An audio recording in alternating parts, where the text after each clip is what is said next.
La mañana en la que Silvia Inchaurrondo decidió revelar la información que llevaba semanas investigando comenzó como cualquier otra en su redacción: teléfono sonando, correos acumulándose, editores revisando documentos, y un ambiente cargado por la sensación de que la actualidad política en España no da tregua. Sin embargo, lo que ella tenía entre manos no era una noticia más. No era una filtración parcial, ni un rumor, ni una pieza que pudiera esperar.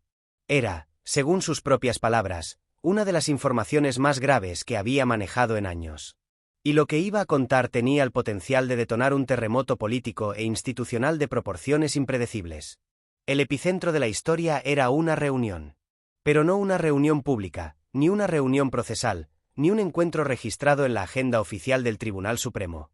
Era, según reveló, una reunión secreta. Una reunión celebrada en un despacho privado, sin constancia documental, sin invitaciones formales y sin registro en ninguna dependencia oficial.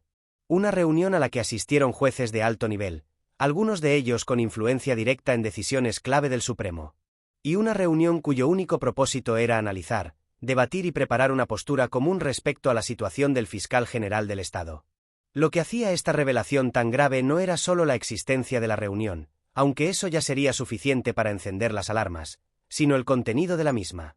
Según las fuentes que manejaba Inchaurrondo, en ese encuentro se discutió abiertamente la posibilidad de emitir una resolución coordinada contra el fiscal general, una resolución que implicaría un mensaje institucional contundente y que podría ser utilizada por determinados sectores para debilitar al gobierno y reforzar la narrativa de la oposición.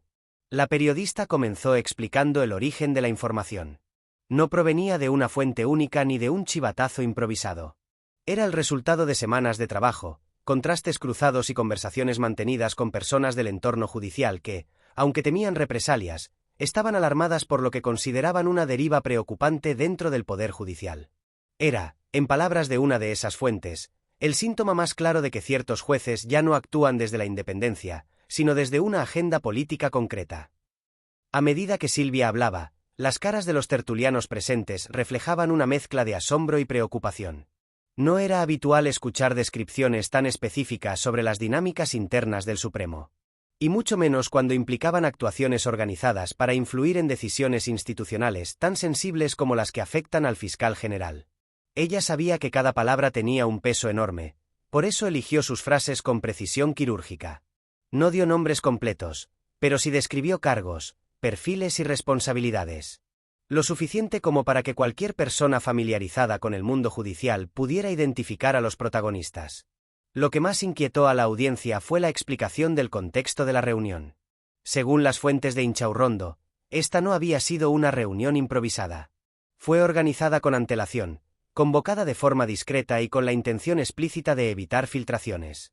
No se celebró en dependencias del Supremo, sino en un despacho privado que suele utilizarse para encuentros sensibles. Allí, un grupo pequeño pero influyente de magistrados debatió durante horas sobre cómo debía posicionarse la institución respecto a la figura del fiscal general, cuya relación con el gobierno había sido objeto de ataques constantes por parte del Partido Popular y Vox. La periodista explicó que la reunión surgió tras varias semanas de presiones externas. No presiones directas, porque eso sería demasiado evidente, sino un entorno mediático y político cuidadosamente construido por sectores conservadores. Durante días, columnas de opinión, editoriales y declaraciones públicas habían insistido en que el fiscal general actuaba como brazo del gobierno, que ponía en riesgo la separación de poderes y que había perdido la imparcialidad. Ese discurso, repetido una y otra vez, no estaba dirigido únicamente a la opinión pública. También buscaba algo más profundo: condicionar el ambiente dentro del Supremo y empujar a ciertos magistrados a adoptar una postura dura. Según la información revelada, la reunión secreta se celebró precisamente para coordinar esa postura. Había magistrados reticentes, otros más convencidos, y otros, según las palabras de la periodista, que parecían tener interés explícito en que la resolución contra el fiscal general fuera contundente y se produjera en un momento político clave. Algunos incluso apuntaron al calendario electoral como un factor relevante. El impacto de la revelación fue inmediato. No solo porque arrojaba luz sobre un comportamiento irregular dentro del Supremo, sino porque insinuaba una conexión directa entre sectores judiciales y estrategias políticas externas al tribunal. Aunque Inchaurrondo no lo dijo de forma explícita, era evidente que la sombra del Partido Popular planeaba sobre toda la historia. No porque hubiera pruebas directas de su influencia en la reunión, sino porque la secuencia de acontecimientos coincidía sospechosamente con las necesidades políticas del PP y su narrativa mediática. Mientras la periodista seguía detallando los hechos, las redes comenzaron a estallar. Miles de mensajes circulaban en cuestión de minutos, muchos de ellos expresando indignación, preocupación y una sensación creciente de alarma democrática. La idea de que el Supremo, una institución que debería mantenerse al margen de cualquier presión política, estuviera celebrando reuniones clandestinas para coordinar una estrategia contra el fiscal general resultaba intolerable para buena parte de la ciudadanía. Algunos usuarios señalaban algo evidente: si estas reuniones se producían para influir en decisiones internas, ¿qué otras decisiones podrían haberse tomado bajo dinámicas parecidas? ¿Cuántos casos pasados se habían visto afectados por presiones externas o intereses ideológicos? ¿Y cuántas veces se había mantenido un silencio cómplice dentro del Supremo para proteger a ciertos sectores? La intervención de Inchaurrondo también levantó reacciones entre juristas. Algunos, de forma prudente, señalaron que si la reunión era real, constituiría un riesgo profundo para la independencia judicial. Otros dijeron directamente que se trataba de una práctica inaceptable y que cualquier magistrado que participe en encuentros secretos para influir decisiones institucionales debería dimitir de inmediato. Pero la parte más delicada llegó cuando la periodista describió cómo había sido la atmósfera de esa reunión. Según sus fuentes, el encuentro estuvo cargado de tensión. Había jueces que temían estar cruzando una línea ética. Otros que, aunque no estaban cómodos, sentían que era necesario actuar. Y otros que, simplemente, parecían convencidos de que el fiscal general representaba un obstáculo para los intereses que ellos consideraban legítimos.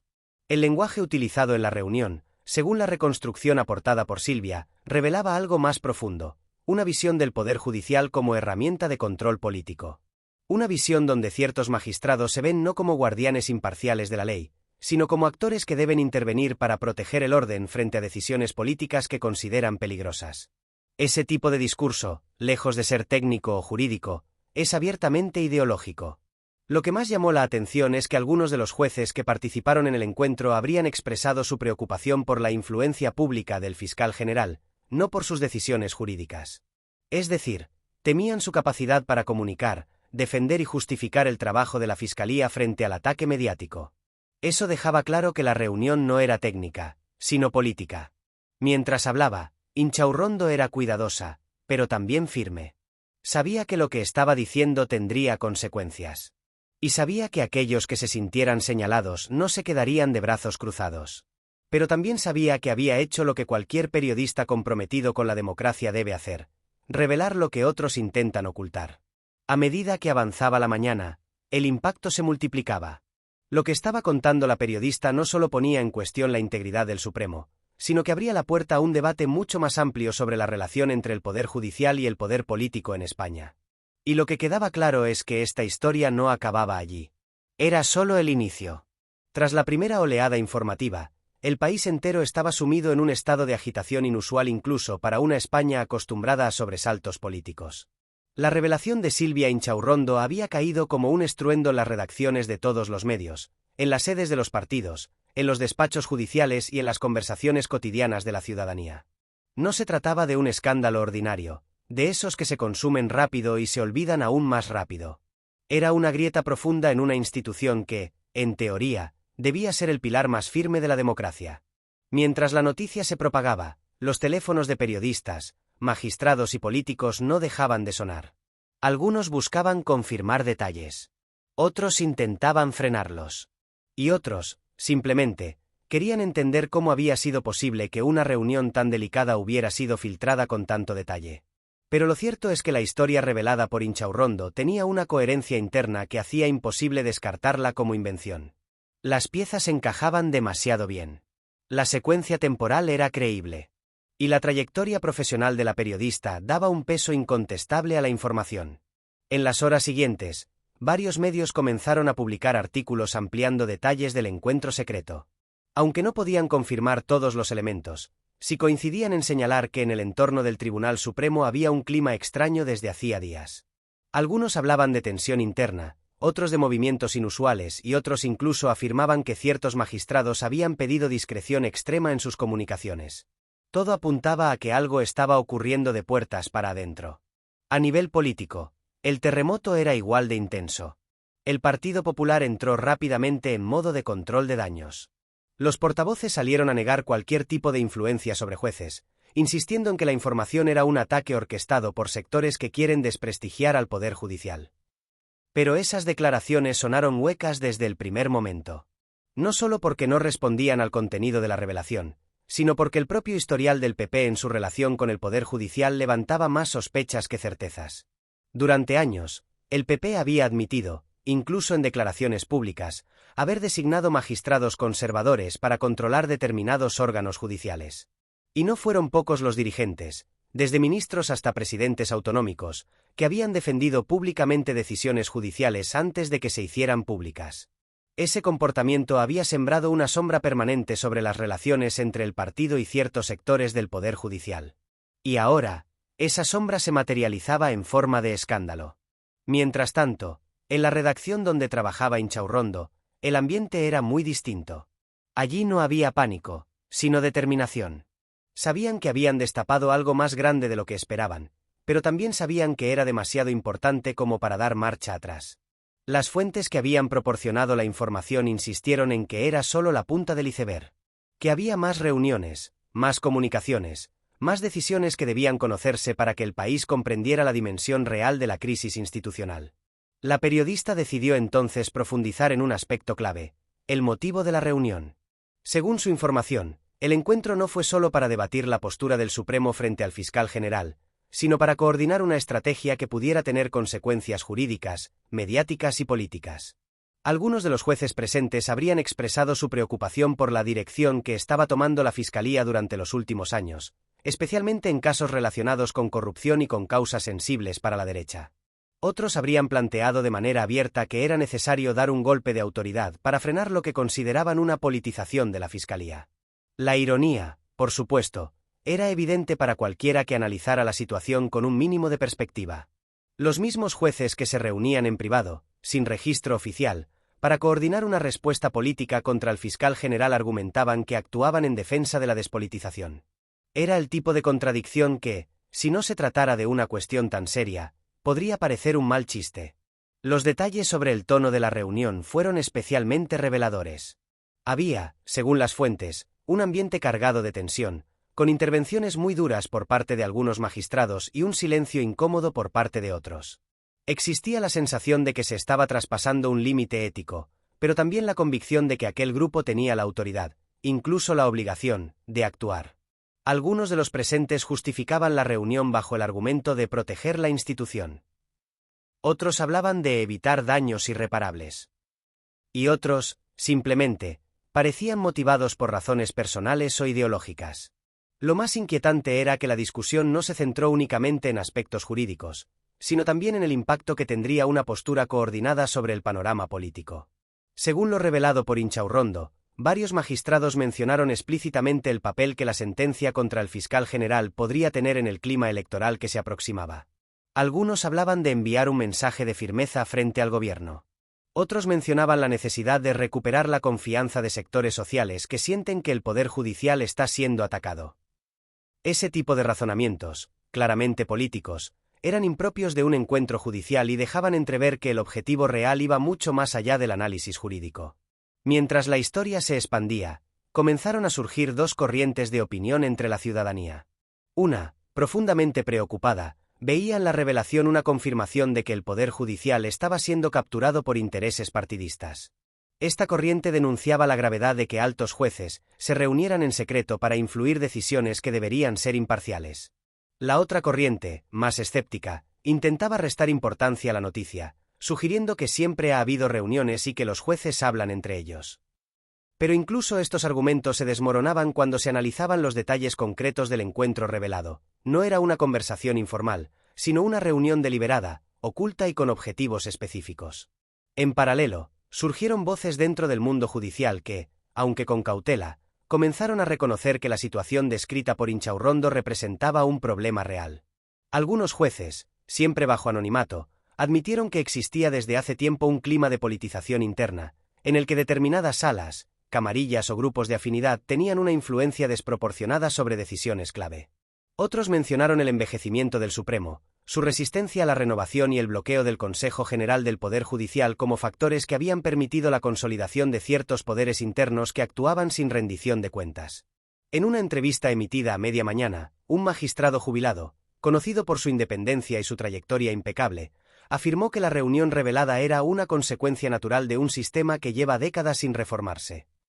Según él, cuando una institución está diseñada sin mecanismos de transparencia, las decisiones importantes acaban tomándose en despachos pequeños, lejos de los reflectores, por personas que creen estar por encima del escrutinio democrático. Sus palabras resonaron como un diagnóstico profundo de una enfermedad que ya nadie podía ocultar. A medida que avanzaba el día, las tensiones dentro del Tribunal Supremo se intensificaron. Algunos magistrados estaban furiosos con la filtración. Otros temían que se produjeran nuevas revelaciones que pudieran exponer sus actuaciones. Y otros, en cambio, comenzaron a sentirse liberados por la posibilidad de que el país, por fin, conociera lo que llevaba años ocurriendo puertas adentro. El enfrentamiento interno alcanzó tal punto que algunos miembros del tribunal presionaron para que se publicara un comunicado oficial negando la existencia de la reunión. Pero otros se opusieron, señalando que una negativa rotunda podría volverse en su contra si surgían pruebas adicionales. Finalmente, el Supremo optó por la estrategia más frágil, el silencio. Un silencio que no calmó las aguas, sino que las agitó aún más. Las reacciones internacionales también comenzaron a llegar. Varios medios europeos publicaron artículos mencionando la crisis institucional española. Algunos destacaban la gravedad de que altos jueces se reunieran en secreto para influir decisiones políticas. Otros señalaban que la situación recordaba los procesos de deterioro democrático en países como Polonia o Hungría, donde el poder judicial había sido capturado por fuerzas conservadoras para moldear el país a su imagen ideológica. Ese paralelismo, especialmente doloroso para España, colocó al país en una posición incómoda en el contexto europeo. La Comisión Europea, aunque cautelosa, emitió un mensaje señalando la importancia de la separación de poderes y la necesidad de transparencia en las instituciones judiciales. Un mensaje que, aunque diplomático, era una advertencia velada. En el terreno político, mientras tanto, el nerviosismo crecía. La oposición trataba de desacreditar a Inchaurrondo, pero la fuerza de la noticia lo hacía imposible. El gobierno, por su parte, se encontraba en un delicado equilibrio entre exigir explicaciones y evitar que se interpretara como una intromisión en la justicia. Y dentro del PP, la figura de Ayuso empezaba a generar tensiones internas. Su estilo confrontador y su relación con sectores conservadores de la judicatura la situaban en el centro de los rumores, aunque no hubiera evidencia directa de su participación en la reunión. El resto del día estuvo marcado por una sensación creciente de que el país estaba entrando en una fase de inestabilidad institucional. No era una crisis más. Era una de esas grietas que obligan a replantear el funcionamiento del Estado. Y lo que quedaba claro es que la revelación de Inchaurrondo no había sido el cierre de una historia, sino el principio de una batalla política, judicial y mediática que definiría los meses siguientes. A medida que avanzaba la tarde, la sensación de que el país estaba atravesando una crisis institucional sin precedentes era ya imposible de ignorar. Lo que empezaba como una revelación periodística se había transformado en un terremoto que sacudía los cimientos del poder judicial y desencadenaba tensiones políticas que venían acumulándose desde hacía años. La noticia publicada por Silvia Inchaurrondo no era solo un relato sobre una reunión secreta. Era la exposición franca de una estructura de poder que operaba en las sombras, protegida por décadas de opacidad, impunidad y falta de vigilancia democrática. El eco de la revelación se extendió más allá de los estudios de televisión y las tertulias habituales. Universidades, asociaciones judiciales, colectivos de juristas y académicos comenzaron a emitir comunicados y reflexiones urgentes. Algunos profesores de Derecho Constitucional señalaron que, de confirmarse la existencia de la reunión, estaríamos ante un caso grave de desviación de poder judicial. Otros hablaban de la erosión irreversible de la confianza ciudadana en el Tribunal Supremo. Y otros, más prudentes pero igualmente preocupados, recordaban que la legitimidad de la justicia no solo depende de ser imparcial, sino también de parecerlo. Y en ese punto, el Supremo había fracasado estrepitosamente. Mientras el debate público crecía, la clase política vivía una auténtica tormenta. En el Partido Popular, los teléfonos ardían. La Dirección Nacional exigía explicaciones, pidiendo información interna que nadie conseguía recopilar. Algunos dirigentes regionales reconocían en privado que la situación era insostenible. La conexión entre la revelación y la trayectoria del partido en su relación con el Poder Judicial era demasiado evidente como para ignorarla. Además, la figura de Ayuso se había convertido, otra vez, en un símbolo incómodo. Su historial de intervenciones públicas defendiendo al Supremo, incluso antes de que se conocieran detalles de algunos fallos, reforzaba la idea de que existían puentes informales entre su entorno y determinados despachos judiciales. Varios dirigentes del PP expresaban en privado su temor de que la situación pudiera desembocar en una investigación parlamentaria. Otros temían que surgieran pruebas adicionales que conectaran a figuras del partido con la reunión o con decisiones tomadas bajo presión. Y otros, más pragmáticos, simplemente temían que la revelación dañara aún más una imagen política ya debilitada por escándalos recientes, casos de corrupción reabiertos y luchas internas por el liderazgo. En Moncloa, la tensión era distinta. El gobierno entendía que se encontraba en una posición delicada. No podía intervenir directamente en el escándalo sin ser acusado de interferencia, pero tampoco podía mantenerse al margen de una crisis que amenazaba la arquitectura constitucional. A puerta cerrada, ministros y asesores jurídicos elaboraban posibles respuestas institucionales, desde solicitar comparecencias formales hasta activar canales de supervisión europeos sobre el estado de la justicia española. Pero la consigna pública de Sánchez era clara: prudencia, pero firmeza democrática. Mientras tanto, dentro del Tribunal Supremo reinaba un clima de nerviosismo que, según fuentes internas filtradas a varios medios, iba en aumento. En los pasillos se hablaba en voz baja. Algunos magistrados pedían una respuesta institucional que protegiera a la institución. Otros se negaban tajantemente, temiendo que cualquier declaración solo avivara el fuego. Y otros, los más inquietos, comenzaban a temer que nuevas filtraciones pudieran exponer no solo la reunión secreta revelada por Inchaurrondo, sino una cadena de encuentros, comunicaciones y acuerdos informales que llevaban años operando en las sombras del Supremo. La fractura dentro del tribunal era más profunda de lo que nadie imaginaba. Había un sector que defendía a capa y espada su autoridad, considerando las críticas como ataques interesados del gobierno o de la izquierda mediática.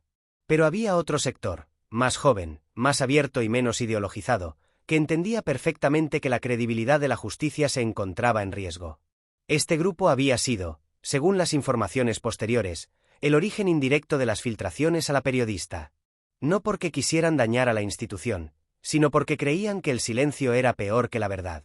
El conflicto interno alcanzó su punto álgido cuando algunos magistrados comenzaron a plantear la necesidad de revisar los mecanismos de supervisión dentro del Supremo. Aunque estas discusiones eran privadas, su existencia mostraba que la crisis había abierto una herida profunda. Algunos llegaban incluso a decir que el tribunal había perdido ya su autoridad moral ante la ciudadanía y que debía ser el propio Poder Judicial quien emprendiera una reforma interna.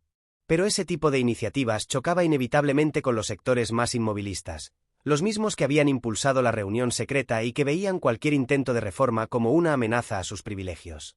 Mientras todo esto ocurría en silencio dentro del Supremo, en la calle el ambiente era completamente diferente. Varias organizaciones ciudadanas comenzaron a convocar concentraciones para exigir explicaciones públicas y denunciar lo que consideraban una deriva autoritaria del Poder Judicial. Aunque no todas estas convocatorias eran multitudinarias, el simbolismo era importante. Por primera vez en mucho tiempo, la ciudadanía se movilizaba no contra una decisión política, sino contra prácticas ocultas del propio Poder Judicial. La indignación popular creció a medida que más detalles salían a la luz. Algunos medios publicaron que, además de la reunión principal revelada por Inchaurrondo, había existido al menos otro encuentro entre magistrados afines celebrado semanas antes. Ese encuentro, menos formal pero igualmente significativo, habría servido para discutir el clima político y los riesgos institucionales asociados a las decisiones del fiscal general. Aunque las fuentes no podían confirmar el contenido exacto, la coincidencia temporal con diversos titulares mediáticos hostiles a la fiscalía reforzaba la sospecha de que existía una operación coordinada. En este punto, los analistas políticos comenzaron a realizar conexiones que hasta ahora parecían especulativas.